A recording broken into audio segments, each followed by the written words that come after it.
And you're listening to Reprezent Radio, and myself, Rellik Tha Don. And I'm here with a very, very special guest. Santino Le Saint's in the building. How are you, sir? What's going on? I'm good. How are you? Wow, your voice just sounds really, really good on the mic. Real rich now through this. Wow, oh my God, wait, Santino. What? Look how deep I wasn't even sounding like that before. Wow, what happened? As soon as the mic went up, I'm in sexy it's mode picking up now. them frequencies. Wow. No, if I talk away from the mic, it's not going to sound like this. You should move to girls like this. Just always on radio, like, yo. You know, obviously. Fam. Yeah. Wow. Anyway, let's move on. That was amazing. How are you, sir? How you been? Yeah, I'm great. Just wrapping up an album, so I'm good. Okay, I'm good. album. Yeah. Actually, I heard about that stuff. We'll talk about that a bit later, though. Yeah. But I met you at CloudX, CloudX Festival. You was performing, I was hosting. I large up everyone at CloudX, and I met you through Soundcheck. Yes. You were doing madness that you didn't need to do in Soundcheck. You were shredding you did not need, you just stunting. There was no need. I absolutely was. I know. Yeah. I was. I think, you know, as it happens with all festivals, Soundcheck got pushed back a bit, right? So I was doing Soundcheck and there was already people there, innit? Yeah. So I was like, I can even do a really shy, quiet Soundcheck and kind of sound shit. I mean, shoot. Yeah, it sounds terrible. Yeah, it's terrible. There we go. Sorry if you had me in your language sorry. there. Yeah, I can either sound really bad or I can just go crazy and then give everyone a sneak peek of what's they're going to say. Yeah, and then when they're waiting for me in 2 hours, it's going to sound really good. So I decided to go for the loud version. And you went nuts. Yeah, thank you. Like legit, like your fingers are moving crazy still. Like you're a proper rock star.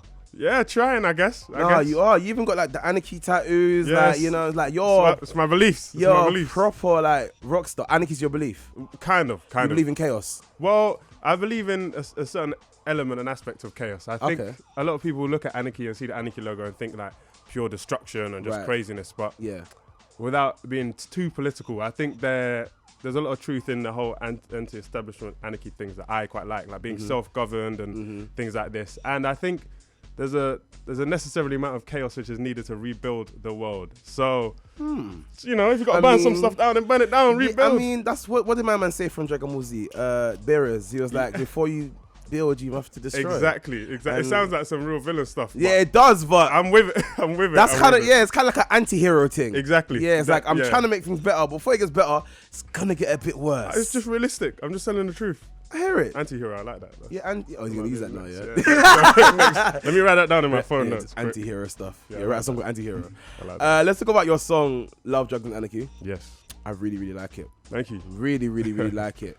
Thanks. I don't know what genre it is. Yeah, I have absolutely no idea as well. Yeah, because obviously there's the 808s. Yeah. But then there's a lot of guitar. Yeah. And then even the hi-hats sound a bit drilly. Yeah, I know. So it's I when I listen to it, I was like, I love it, but I'm completely kerfuddled. And then there's a lot of lyrics in the song I really, really enjoy. Yeah. Like I sing with my heart. Yeah. Which ones? Which ones? We can't see our souls when we look in the mirror. I screamed. I don't know why, but I screamed that. Yeah. We can't see our souls when we look in the mirror. What? Wow. Where was you when you? What made you write that? I was looking in the mirror, just drunk. Like, oh my God.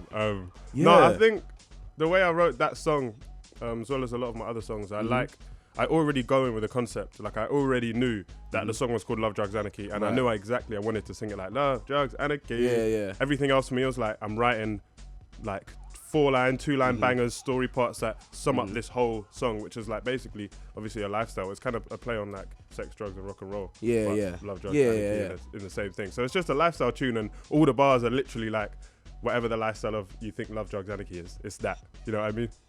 Yeah, you said You know what? Let's talk about it and let's play it. Do you want to introduce it? Yes, this is Love, Drugs, Anarchy by me, Santino Le Saint.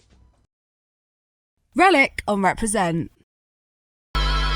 Brother, are you hearing that guitar? Are you insane?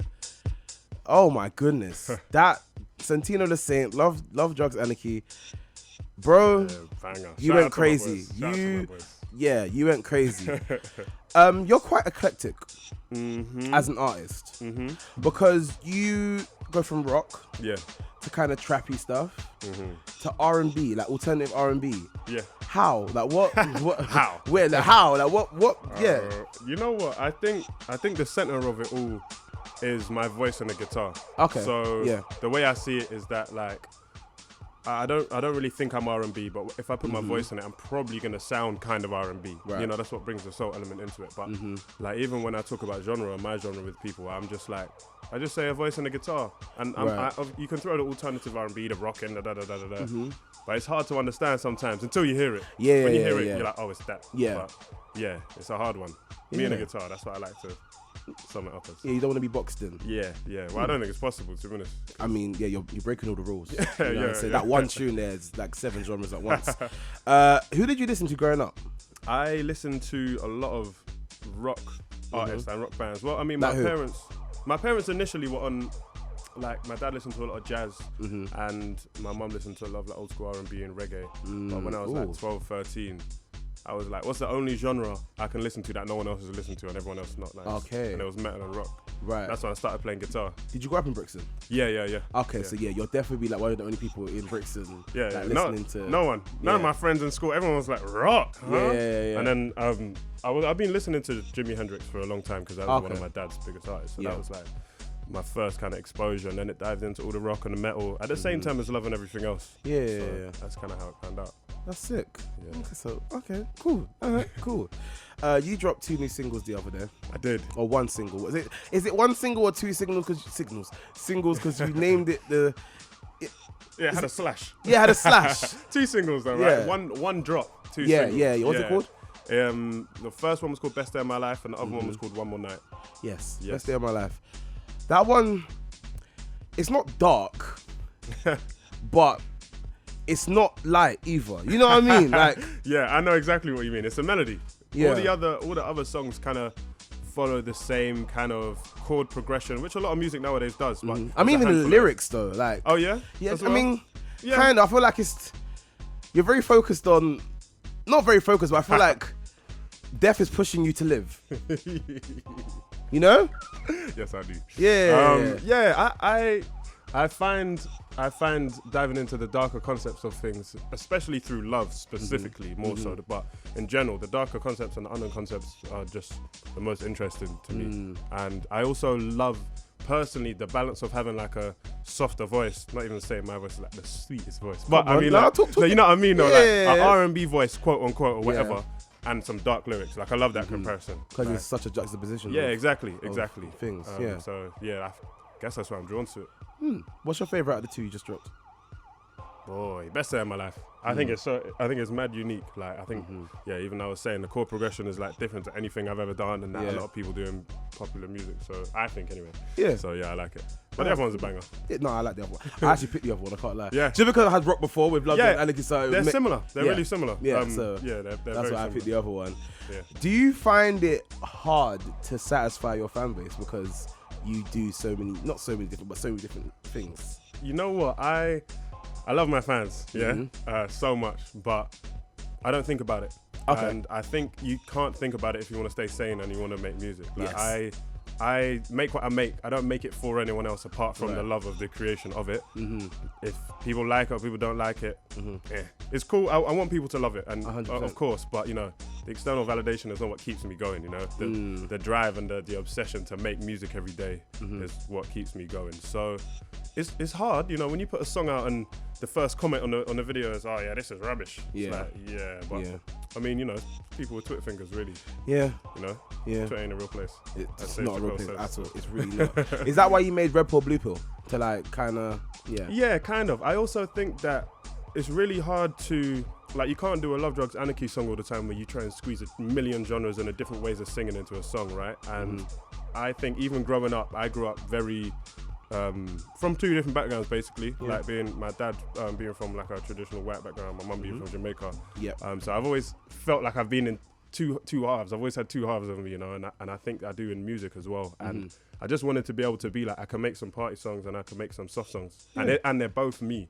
So that's why, you know, Red Pill, Blue Pill was perfect, and my love for The Matrix helped that. So. Okay, yeah, I haven't seen The Matrix. I can't lie. Huh? And please don't. Huh? I know. I haven't watched it. I haven't watched it yet. I might have to watch it still. Because the new one's coming out and everyone's going mad about it. I gotta leave. You can't leave yet because we got a game. Oh, yes. Santino, we got a game. It's called Truth or Drink. Perfect. It's very simple. Tell the truth or take a shot. Easy. I think I'm going to lose. Kind of feel like you are no F's given, where I give F's. So I feel like I'm going to lose. But we have one of your songs here. One More Night. Do you want to intro it? Yes, this is One More Night by me again, Santino Le Saint.